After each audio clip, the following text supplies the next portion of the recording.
This video has been kindly sponsored by Squarespace. Hi everyone! So today I'm here with another scrap yarn project video, and this time it's going to be granny square themed. So I have to make at least 3 projects with granny squares only, and only the yarn that I have in the house now. So I know what yarn I want to use. I know 2 of the projects that I want to do, but the third I'm still like switching it around, like do I want to do this, do I want to do that?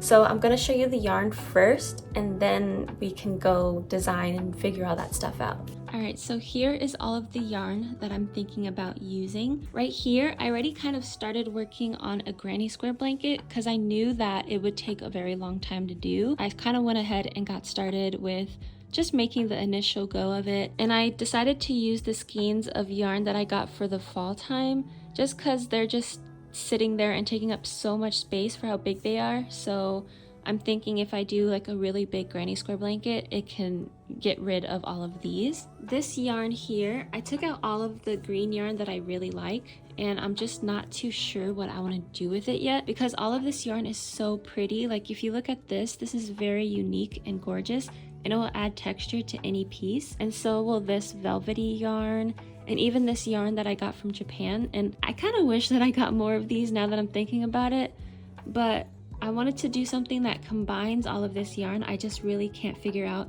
if I should save this for a different project or if I should use it for the granny square and just make a spontaneous type of project and see how it comes out, you know? I feel like that would be pretty cool because I did that with my maxi skirt and it came out very beautiful, but I'll just go ahead and design on Procreate for that. And over here, I noticed I have so much pink yarn in my closet, so I decided that I'm gonna go ahead and try to use that yarn and make a granny square zip up hoodie. I feel like this is the base of the granny squares, like this is the main color because I have so many of those, and these are gonna be the supporting colors. So I was thinking of having the pink and then maybe a light purple. We got the gray, and we can interchange this purple and this sparkling purple, and then maybe throw in the dark purple and then the cream. And I think these colors would be so beautiful for like a granny square cardigan. I immediately went ahead and started figuring out the designs, starting with the zip up hoodie. I wanted the hoodie to be around 23 inches in length, and so I decided to make each square 5 by 5 inches with 5 colors in each square. I would prefer to do this with a weight 3 yarn instead of a weight 4, but the majority of the yarn that I have is weight 4, so I'm just going to make the squares with the 4mm hook instead of the 5mm that I typically use. To be safe, I measured the blanket square that was already started, and it measured out to be 6 inches for 5 rows. So I made a swatch with a 4mm hook, and it came out to be 5 inches for 5 rows, which was perfect. For the hood, I didn't know exactly how to make one, so I just decided to go with 12 granny squares, and then I'll figure out how to shape it as I make it later. I went ahead and added the colors I wanted to use into the drawn out squares and ended up pretty happy with the color palette. For the green yarn stash I want to use, I decided to make a granny square sweater with 2 granny squares and just randomly choose the yarn to use it. So I didn't really draw out like all the specific colors, I just knew that it was going to be a green sweater, and I found this spiked granny square pattern online and I thought it would be cool to use, so I decided to go with that. But for the measurements of the green sweater, I wanted it to be at least 20 inches in length, so I kept that in mind. After designing the hoodie, I went ahead and started all the squares. I wanted to make sure I had all the squares for both projects done first and then put them together later. So I first started with the hoodie squares, which took maybe 2 days to complete all 66 of them. I actually only ended up using 56 in total, which you'll see why later. While working on the squares, I decided to start watching Story Mode Bae play Life is Strange 4, and then I ended up watching it without any commentary since I didn't want to wait for uploads. And I feel like the game's plot was really good, but it just needed some more love added to it. The gameplay could be way better and the dialogue is cringy, but that's literally every Life is Strange game. No matter how much I make fun of Life is Strange, I'll always love it, and I feel like sometimes I'm like a mean coach that would critique everything about it, but at the same time say it's one of my favorite games. I just finished one of the front panels,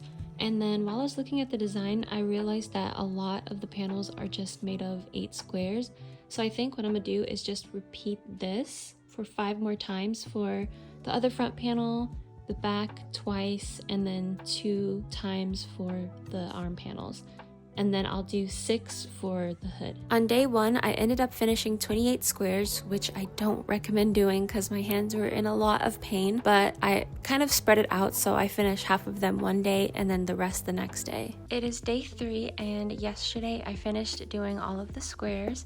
I added about 6 more squares just because the arms, they measured out to be 10 inches, but it was a bit tight, so I added another set of squares for the arms just so it's comfortable on me. And then I also made just a couple extra for the back just in case, and if I don't need it, then I can use that for the hood. And then I found the zipper in the closet. I'm not sure if I can cut the zipper right here. That'll be great, so it can be the perfect size. I'll probably test that out on a different zipper I know I'm not going to use. As of now, everything for this zip up hoodie is done, so now I'm going to go ahead and make the squares for the sweater. After the squares for the hoodie was done, I went ahead and worked on the squares for the green sweater. I originally wanted to go for a spiked granny square, which is just 2 rows of a normal granny square, and then on the 3rd row working into the stitch in the middle to make it look spiked. But after a couple of rows of doing that, I actually ended up forgetting to add the spike in the first place, and after maybe 4 rows I was like, oh no, I have to start over because I didn't do the spike. But then I didn't start over and just turned the sweater into a normal granny square sweater. I don't think the spikes would have turned out well anyways, since I was using so many different types of yarn, and I feel like it would work best if you were using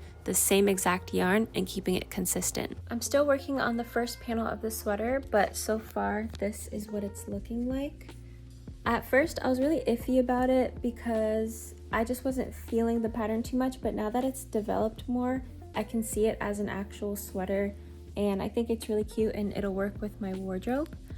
So now I'm just going to continue working on this and do the second panel as well. During the process of making the green square, I actually ended up hurting my back really badly from doing one of my workouts wrong, so I didn't record too much of me working on it because it was just pretty painful to move, but eventually I finished 2 panels for the front and the back and 2 arm panels. The front and the back panels were both 22 rows each, and the arm panels were 19 rows each. To connect the front and the back panels, I held both of them to my chest to figure out where I wanted the neck hole to be. Then I placed a stitch marker on both places near my neck, making sure they were even. On the wrong side of the panels, I used a tapestry needle and sewed the shoulders together up until the stitch marker by just going into one stitch on one panel and then into another stitch on the other. When I reached the stitch marker stitch, I removed the stitch marker and then worked into that stitch before immediately weaving in that tail so the shoulder would stay together. After, I repeated the exact same thing to the other shoulder.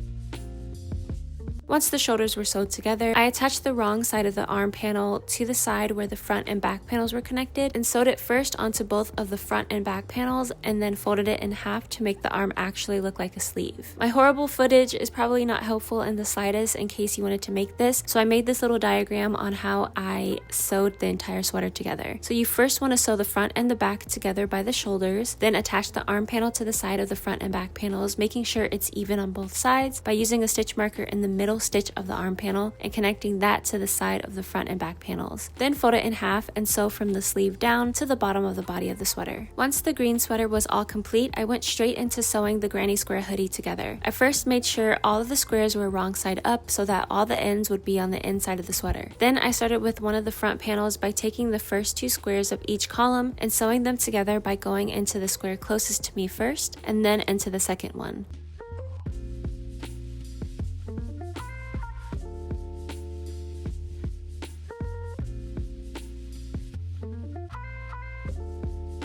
I continued to sew down the squares, and once I reached the end of the first 2 squares, I took the next 2 in line and just repeated the exact same method to connect them.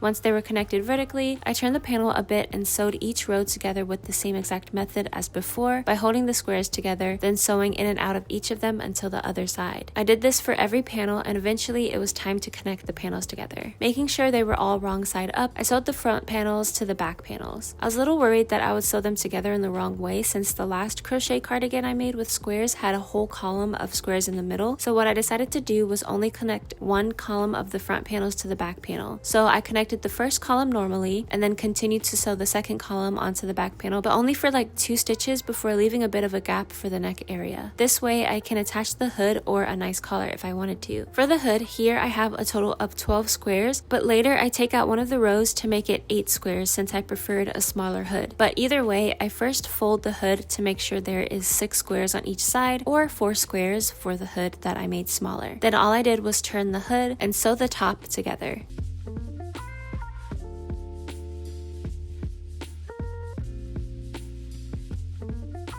Once the top was sewed closed, I took the hood and aligned it with the open squares of the body of the sweater. So since there are 4 squares on the bottom of the hood and 4 squares open on the neck section, I stitched them together square by square to make the hood fit properly. The whole process is incredibly easy, it just takes time to sew everything together. But after the hood is sewed on, all that's left to do is sew on the sleeves. To sew on the sleeves, all I did was connect the middle stitch of the sleeve panel to the place where the front and back panels were connected. I used my hook since I didn't have a stitch marker near me to mark the middle stitch, but after making sure the sides were even, I sewed across the arm to connect it to the body of the sweater.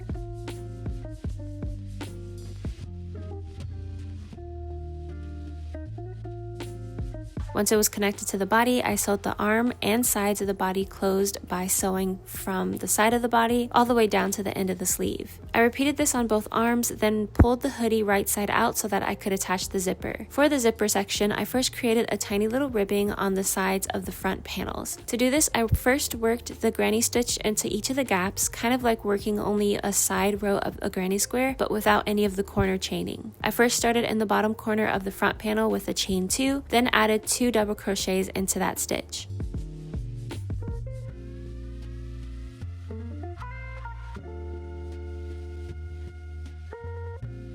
Then in the next gap and all the others, I worked 3 double crochets until I reached the top of the front panel.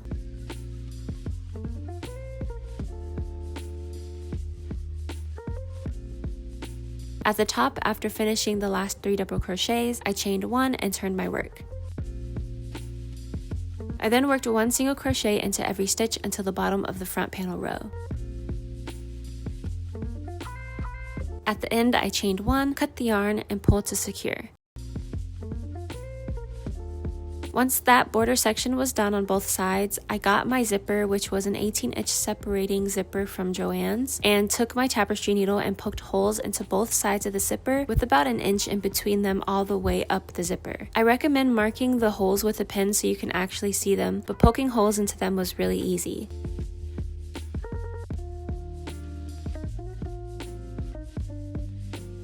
Once all the holes were done, I added some yarn to the tapestry needle and went into the first hole from the bottom of the zipper and pulled through until I had a little tail left over.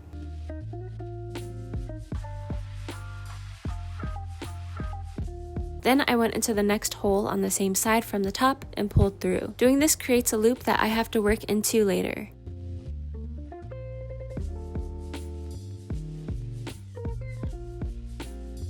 Once the yarn is pulled through, I poked through the bottom of the zipper close to the hole that I just came out of,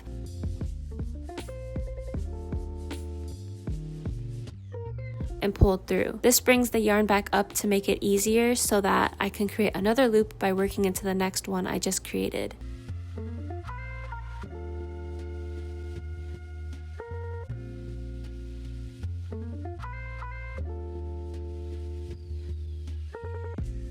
I then repeated this process up the entire side of the zipper and then onto the other side as well. Once both sides of the zipper had loops, I took one tail end of the yarn attached to the zipper and weaved it into the bottom of the front panel side border I made earlier. I then attached my yarn and hook to one of the bottom stitches, and then to attach the zipper, all I did was insert my hook into one of the loops, then single crocheted it onto the front panel.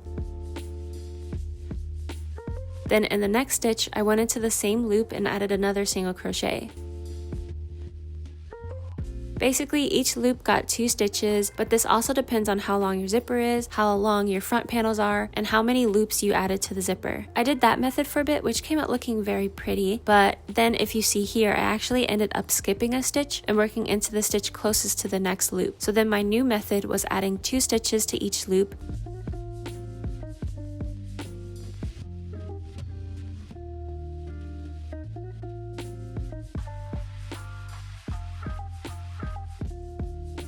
then skipping one, which ended up working out perfectly.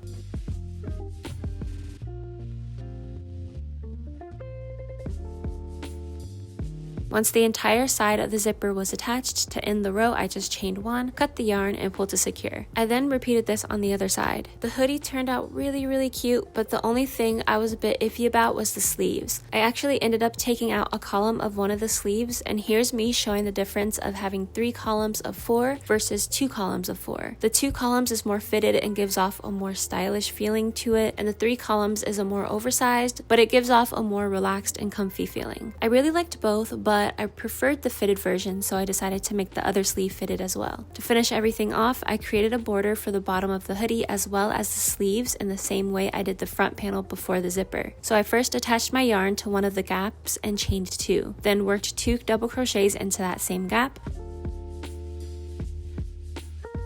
Then in the next gap and all the ones after that, I worked 3 double crochets.